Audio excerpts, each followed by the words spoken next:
ఒక పల్లెటూళ్ళలో గంగులు అని ఒక గారడీ వాడు ఉండేవాడు. వాడు ఏటా కొన్నాళ్ల పాటు గ్రామానికి వెళ్ళి రచ్చపట్టు చేరి గొంతెత్తి చమత్కారమైన మాటలు మాట్లాడేవాడు. వెంటనే గ్రామంలో గల కుర్రవాళ్ళు, యువకులు వాడి చుట్టూ గుంపుగా మూగేవారు. గంగులు తన గురువు వద్ద నేర్చిన విద్యలన్నీ ఒక్కటి కూడా బీరుపోకుండా ప్రతి చోట ప్రదర్శించేవాడు. రకరకాల మొగ్గలు వేసి బంతులాడించేవాడు, కత్తులాడించేవాడు.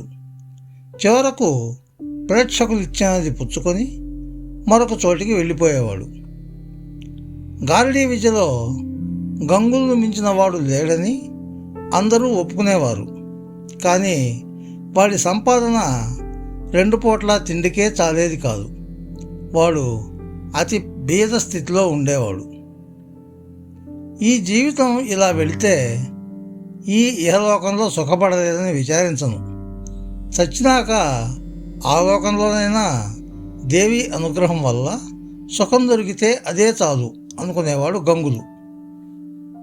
గంగులు పుట్టి పెరిగిన గ్రామంలో ఒక దేవి ఆలయం ఉన్నది. ఆ దేవి చాలా మహిమగలదని ఆ చుట్టుపక్కల అనేక గ్రామాల వాళ్లకు నమ్మకం. నవరాత్రులు జరిగితే అనేక గ్రామాల వాళ్ళు ఆ ఆలయానికి వచ్చి ఎంతో వైభవంగా ఉత్సవాలు చేసి ఎంతో డబ్బు ఖర్చు చేసేవారు. పొట్ట చేత పట్టుకొని ఎన్ని గ్రామాలు తిరిగినా గంగులు నవరాత్రులకు విధిగా స్వగ్రామం తప్పక చేరుకునేవాడు. రాను రాను గంగులు పెద్దవాడైపోయినాడు. గారడీ చేయడంలో వాడి శక్తి ఏమీ తగ్గకపోయినా వాడి రాబడి మాత్రం తగ్గింది. ఎందుచేతనంటే చుట్టుపక్కల అన్ని గ్రామాల వాళ్ళు గంగులు గారడీని ఎన్నో వందల సార్లు చూసి ఉన్నారు. వారికి అందులో కొత్తదనం పోయింది. అసలే పేదవాడైన గంగులు వయసు మళ్ళిన కొద్దీ మరింత పేదవాడు కాసాగాడు. ఇహసుఖం తగ్గిపోతున్న కొద్దీ గంగులకు పరలోక సుఖం మీద కోరిక, నమ్మకము హెచ్చసాగాయి. వాడు ఊళ్ళ వెంట తిరగడం తగ్గించి ఎక్కువ కాలం దేవి ఆలయంలోనే గడుపుతున్నాడు. ఒకసారి నవరాత్రులు వచ్చాయి. ఊళ్ళో అందరూ నవరాత్రి ఉత్సవాల పనిలోనే నిమగ్నులై ఉన్నట్టు కనపడ్డారు. సమారాధనకు కూరలు, ధాన్యము బళ్ళలో వచ్చి పడుతున్నాయి. గుడి చుట్టూ పందిళ్ళు వేస్తున్నారు, తోరణాలు కడుతున్నారు. వీళ్ళందరినీ చూసి గంగులు తన్మయుడైపోయాడు. పుణ్యాత్ములు, ఆ తల్లి వీళ్ళందరినీ చల్లని చూపు చూడక ఏం చేస్తుంది? ఇక బ్రాహ్మణ పుణ్యం చెప్పనే అక్కర్లేదు. వాళ్ళు మంత్రాలు చదువుతారు, పూజలు చేయిస్తారు, అంతులేని పుణ్యం సంపాదిస్తారు అనుకున్నాడు వాడు. అంతలోనే వాడికి పెద్ద విచారం పట్టుకుంది. ఈ ఉత్సవంలో కుండలు చేసేవాళ్ళు, భజంత్రీలు, హరిదాసులు, భజనలు చేసేవాళ్ళు, ఆఖరకు సంతర్పణ వంటలు చేసేవాళ్ళు కూడా అమ్మవారికి తమ శక్తి కొద్దీ సేవ చేసి పుణ్యం సంపాదించుకుంటారు. కానీ నా వల్ల ఏమీ కాదు, నేను ఆ తల్లికి ఏమీ చేయలేను అనుకొని గంగులు నిట్టూర్చాడు.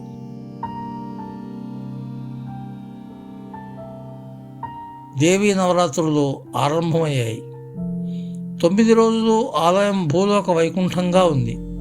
ఇదంతా కళ్ళ చూసిన ఆనందంతో పాటు గంగులకు తీరని ఆవేదన కూడా పట్టుకుంది. ఇంతమంది ఇన్ని విధాల దేవికి సేవ చేశారు, నేనేం చేశాను అని వాడు విచారించసాగాడు. 9వ రోజున వాడికి ఒక మంచి ఆలోచన వచ్చింది. దాంతో వాడి విచారం అంతా పోయింది. రాత్రి పూజ అయిపోయినాక అందరూ వెళ్ళిపోయారు. ప్రసాదం ఇంకా ఏమైనా దిగబడిపోయిందేమో చూడటానికి పూజారి గుడిలోకి అడుగు పెట్టేసరికి ఒక వింత దృశ్యం కనిపించింది. కుంకంతో, పూలతో సగం కూరుకుపోయిన దేవి విగ్రహం ముందు గంగులు మొగ్గలు వేసి బంతులు కత్తులు ఆడిస్తున్నాడు. పూజారి అప్పటికప్పుడే పరిగెత్తి ధర్మకర్త ఇంటికి పోయి ధర్మకర్తను లేపి, బాబు, గంగులు చూడండి, గుళ్ళో ఏం చేస్తున్నాడు అన్నాడు. ఏం చేస్తున్నాడు అని ధర్మకర్త ఆదుర్దాగా అడిగాడు. గుళ్ళో విగ్రహం ఎదుట గారడీ చేస్తున్నాడు, వాడికి నిజంగానే మతిపోయింది అన్నాడు పూజారి. నువ్వు వెళ్ళి శాస్త్రులు గారిని అవధానులు గారిని పిలుచుకురా అని పూజారిని పంపేసి ధర్మకర్త నేరుగా గుడికి వెళ్ళాడు. ఆయన తప్పుడు చేయకుండా గుడివాకిలి వద్దకు పోయి ఓరగా తెరిచిన తలుపు సందుల్లోంచి చూశాడు. ఆయన శరీరం ఒక్కసారి జలధరించింది. గుడి లోపల గంగులు నిద్రపోతున్న వాడిలాగా పడుకుని ఉన్నాడు. దేవి వాడి తలను తన ఒడిలో పెట్టుకొని ఒక చేత్తో విసనకర్ర తీసుకొని విసురుతూ రెండవ చేత తన చీర కొంగు పట్టుకొని గంగులు నుదుటి మీది చెమట తుడుస్తున్నది. విగ్రహం ఉండవలసిన చోట విగ్రహం లేదు. వెంటనే ధర్మకర్త వాకిలి దగ్గర సాష్టాంగపడి దేవి స్థలం చదవసాగాడు.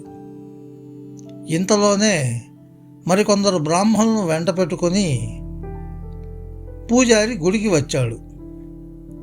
ఆయన ధర్మకర్తను చూసి, ఏమిటి బాబు, ఏమిటిది అని అడిగాడు. ధర్మకర్త లేచాడు. అందరూ గుడిలోకి అడుగుపెట్టారు.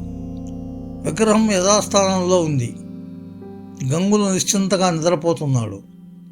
ధర్మకర్త తాను చూసిన దృశ్యం మిగిలిన వాళ్ళకి వర్ణించి చెప్పాడు. బ్రాహ్మలు నమ్మలేదు. కానీ కుంకంలో దేవి పాదం గుర్తు స్పష్టంగా కనపడింది. విగ్రహానికి కట్టిన చీర చెంగు చెమటతో తడిసి ఉన్నది. మనమంతా దొంగ భక్తులం, ఈ గంగులొక్కడే దేవికి ముద్దు బిడ్డ అన్నాడు ధర్మకర్త.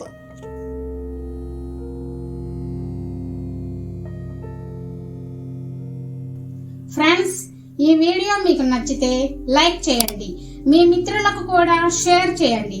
మా ఛానల్ కి మొదటిసారి వచ్చినట్లయితే సబ్స్క్రైబ్ చేసి పక్కనున్న బెల్ ఐకాన్ని యాక్టివేట్ చేయండి. మా ఛానల్లో అప్లోడ్ చేసే ప్రతి వీడియో మీకు నోటిఫికేషన్ రూపంలో వస్తుంది. Thank you friends. Thank you very much for watching this video. Bye bye.